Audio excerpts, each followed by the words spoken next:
그래서 하나 광고 드릴 것은 우리 수요일 날 다윗 상막을 하고 있는데 이번 주는 쉬겠습니다. 이번 주는 이제 기도하는 일에 우리가 좀 집중했으면 좋겠습니다. 이제 말씀을 나누겠습니다. 어제 나눈 말씀처럼 이제 왕의 꿈을 알고 그 꿈을 해석할 지혜를 얻기 위해서 다니엘은 하나님께 기도를 했습니다. 18절 보면 그 기도했다는 말을 구했다 이렇게 표현하고 있거든요. 그 구했다 말은 히브리어로 바아라고 해요. 바라는 말은 찾았다, 구했다 이런 뜻이거든요. 그런데 다니엘서 2장 13절에 보면 이 바라는 단어를 기도했다는 뜻과 전혀 다르게 사용하고 있는 것이 나와 있어요. 얘가 읽어보면 왕의 명령이 내림에 지혜자들은 죽게 되었고 다니엘과 그의 친구들도 죽이려고 찾았더라 그랬습니다. 저 찾았더라가 바거든요. 다니엘은 하나님의 도우심을 구하고 찾았는데 왕은 지혜자들과 다니엘과 친구들을 어떻게 하려고 찾았습니까? 죽이려고 찾았어요. 왜 그랬느냐? 말씀드린 것처럼 왕이 꿈을 꿨는데 꿈의 내용은 기억이 안 나요. 되게 중요한 꿈 같아요. 그래서 이제 꿈 해석에 관계된 사람을 다 불러 모아놓고 내가 꿈이 무슨 꿈인지를 내용을 알아맞히고 해석하라고 그랬습니다. 근데 모두가 다 못한다고 그래요. 내용을 알아야지 해석할 수 있는데 내용을 모르기 때문에 우리 꿈을 해석할 수 없습니다. 그랬더니 왕이 그 지혜자들 다 죽이려고 그래요. 한마디로 너희들이 무능해서 이 꿈을 해석 못하는 거야 라고 하는 거예요. 여러분 그 사람들이 무슨 죄가 있습니까? 꿈의 내용을 알아야지 해석하든지 말든지 할 거 아니에요. 굳이 책임을 매긴다면은 자기가 꿈의 내용을 잊어먹은 그 왕의 책임일 것입니다. 하지만 왕은 애꿎은 지혜자들을 탓했습니다. 문제적 상황이에요. 둘 다. 다니엘도 문제적 상황이고 왕도 문제적 상황인데 그 문제적 상황에서 다니엘은 하나님을 찾았어요. 하나님께 기도했습니다. 그런데 왕은 뭘 찾았습니까? 탓할 대상을 찾았습니다. 희생 양을 찾았습니다. 사랑하는 여러분, 우리가 올해 한 해 탓하지 않게 바랍니다. 남 탓이든 내 탓이든 무슨 탓이든 탓하지 말아야 되겠습니다. 왕처럼 잘못 구하지 말고 탓하는 대신에 다니엘처럼 기도해야 됩니다. 기도로 하나님의 뜻을 구하고 은혜를 구해야 됩니다. 제가 국민일보에서 칼럼 읽다가 은혜 받은 내용이 있습니다. 제목은 탓과 뜻이라고 그러는 제목인데 부산에 있는 김기현 목사님이라는 분이 쓰신 칼럼입니다. 읽어드리면 이렇습니다. 한때 어두운 시련에 빠진 적이 있었다. 나의 첫 반응은 내 탓, 남 탓이었다. 고난당하면 응당 기도하며 주의 은혜를 구해야 하거늘 분노하고 화를 터뜨리곤 했다. 책임 전가할 희생 양을 찾았다. 하나 남 탓을 할수록 나만 힘들었고 남을 물어뜯는 것이 아니라 돌아보니 나를 뜯어먹고 있었다. 다음은 내 탓을 했다. 나 역시 죄 없다 말할 처지가 아니면 누가 뭐래도 내가 제일 잘한다.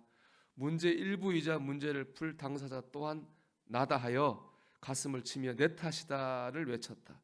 그럴수록 자기 혐오와 수치심만 더했다. 객관적으로 볼 때 억울하게 당하는 일인데도 내 잘못이라 여기니 힘들 수밖에. 마지막은 하나님 탓이었다. 남 탓도 내 탓도 아니라면 남은 것은 하나님뿐이었다. 그분이 허용하지 않는 이런 일이 벌어질 리 만무하다는 생각이 들었다. 원망스러워서 많이 울었다. 그러나 내가 사랑하고 나를 제일 사랑하는 그분이 의미 없이 고난당하게 하지 않으시지. 나는 마음을 가다듬고 하나님의 뜻을 찾기 시작했다. 하나님의 뜻을 찾기 시작하자 내 고난의 학교에 해가 솟아오르기 시작했다. 여러분 그렇습니다. 탓하면 망하는 겁니다. 내 탓이 됐든 남 탓이 됐든 환경 탓이 됐든 누구 탓이 됐든 탓하면 나도 망하는 거고 다른 사람도 망하게 하는 거예요. 가정도 죽이고 교회도 죽이는 겁니다. 하나님의 뜻을 구해야 됩니다. 탓하는 대신에 다니엘처럼 왕처럼 탓하는 대신에 다니엘처럼 기도로 하나님의 뜻을 구하고 찾아야 됩니다. 그럴 때 나도 살고 남도 살고 가정도 살고 교회도 살게 됩니다. 여러분 이지선 씨 많이 기억할 겁니다. 지선아 사랑해라는 책 있죠. 대학교 4학년 나이에 교통사고로 화상을 전신에 입었잖아요. 얼굴을 포함해서 고통도 받았고 얼굴에 뭐 수없이 수술했지만 여전히 뭐 정상으로 돌아오지 않았죠. 23살에 사고 당했으니까 얼마나 큰 상처겠어요. 근데 그 지선 씨가 응급실에 누워 있을 때 목사님이 신방 와서서 첫 번째 한 설교의 제목이 다 그 유명한 이때를 위한 믿음이라는 제목으로 설교하셨어요. 이선양이 그때 그 말씀을 듣고 그 말씀을 붙잡았어요. 이때를 위한 믿음이라. 즉 이 고난 가운데에 하나님의 뜻이 있다는 거잖아요. 그렇죠? 고난 가운데 하나님의 뜻을 붙잡았어요. 참 귀한 일이죠. 그리고 제가 몇 년 전인가 기사를 봤더니 외국에서 공부를 열심히 하고 와서 한국에서 교수님이 사회복지학 교수님이 되셨더라고요. 참 그 모습 보면서 참 대단하다 이런 생각했습니다. 만약 그때 이선 씨가 하나님의 뜻을 붙잡지 않았다면 과연 그런 고난을 딛고 일어설 수 있었을까요? 물론 그도 사람이라 분명히 탓하는 시간이 있었을 거예요. 원망도 했을 거라고 생각해요. 하지만 그 원망과 탓에 갇혀 있지 않고 하나님의 뜻을 붙잡고 일어섰기 때문에 그런 고난을 극복할 수가 있었습니다. 여러분 탓하면 망하고 뜻을 구하면 삽니다.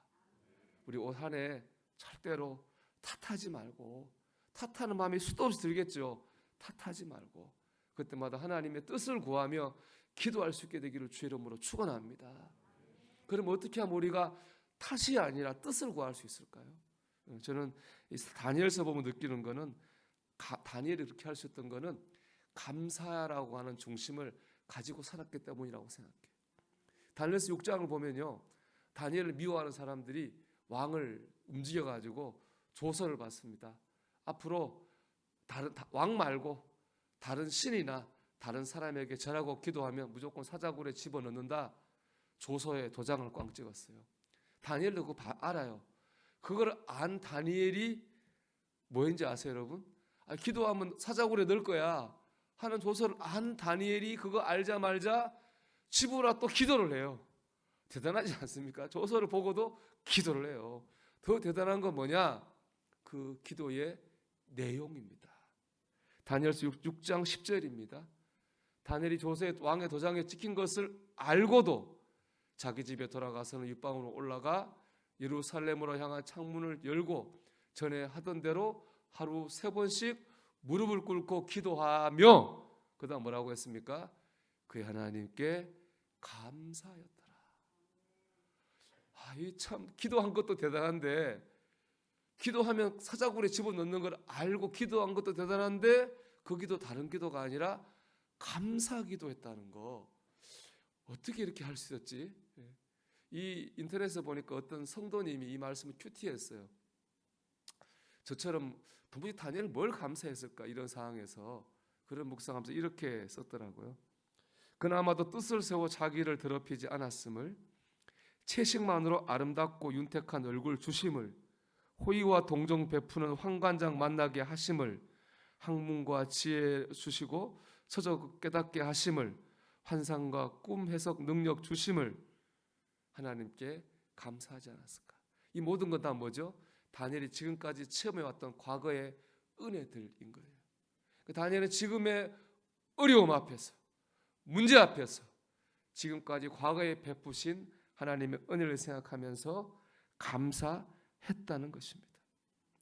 아직 문제도 해결 안 됐는데 뭘 저렇게 감사하나 할 수 있어요. 근데 문제에 직면했을 때 그 문제를 풀어낼 수 있는 열쇠 중에 하나가 뭐예요? 감사예요. 문제를 해결받은 다음에 감사하겠다 하면은 한 발 늦어요. 지금 이런 어려움 앞에서 그동안 내가 이런 어려움을 겪었지만 하나님이 이렇게 하셨구나, 이렇게 역사하셨지 라고 하는 걸 생각하면서 감사할 때 우리는 힘을 얻게 되고 능력을 얻게 돼요. 그리고 감사는 감사를 또 낳게 되는 겁니다. 이런 감사의 중심을 가졌기 때문에 다니엘은 탓을 하지 않고 뜻을 구하는 삶을 살 수 있었습니다. 여러분, 감사의 중심을 붙들고 사시기 바랍니다. 다니엘처럼 어려운 일 만나죠. 우리도 다 만나죠. 그렇지만 하나님 지금까지 인도하신 것 생각하면서 그래 하나님 역사하셨지 하고 하나님 보면서 탓이 아니라 우리 기도하게 될 때에 다니엘처럼 하나님의 역사를 경험하게 될 줄 믿습니다. 올 한해 여러분 탓이 아니라 뜻을 구하며 기도하는 가운데에 하나님의 역사를 체험하는 성도들이 되시기를 주의 이름으로 축원합니다.